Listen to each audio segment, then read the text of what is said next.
কুষ্টিয়ার দৌলতপুর সীমান্তে বিএসএফ ৮ জনকে পুশিনের চেষ্টা রুখে দিয়েছে বিজিবি। আর এই বিষয়ে আরো জানাতে আমাদের সহকর্মী মাহতাব উদ্দিন লালন এ পর্যায়ে আমাদের সাথে যুক্ত হবেন। লালন, আজ যাদের পুশিনের চেষ্টা করা হয়েছে সেই সবকিছু কি বিএসএফ যাদেরকে আসলে পুশিনের চেষ্টা করেছে বিজিবি কি তা সফলভাবে রুখে দিয়েছে কিনা এবং তাদেরকে কি ভারতে ফিরিয়ে নেওয়া হয়েছে কিনা?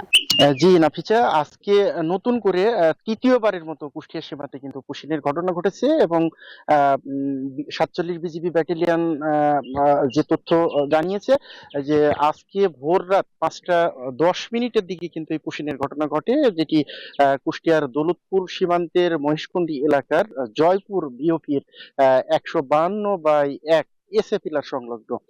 ইতিমধ্যেই কিন্তু সেই পুশিনের চেষ্টা কিন্তু বিজিবির পক্ষ থেকে কিন্তু আসলে রুখে দেওয়া হয়েছে এবং যে ৮ জন নারী পুরুষ এবং তৃতীয় লিঙ্গের মানুষ কে এই সীমান্ত দিয়ে পুশিন করা হয়েছিল, তারা কিন্তু এখন এই মুহূর্তে তারা ভারতের সীমান্তে অবস্থান করছেন। আমি ৪৭ বিজিবি ব্যাটালিয়নের যিনি অধিনায়ক রয়েছেন লেফটেন্যান্ট কর্নেল রাশেদ কামাল রনির সাথে কথা বলেছি। তিনি বলছেন যে এই সীমান্ত সংলগ্ন এলাকাতে কিন্তু তারা আগে থেকেই সতর্ক অবস্থানে ছিলেন, যেহেতু কয়েক দফায় কিন্তু দৌলতপুরের এই সীমান্ত দিয়ে কিন্তু পুশিনের ঘটনা বা পুশিনের চেষ্টা করে বিএসএফ, যে কারণে তাদের যে বিজিবি সদস্য রয়েছেন তাদেরকেও কিন্তু আসলে সতর্ক অবস্থানে থাকার নির্দেশনা দেওয়া হয়েছিল।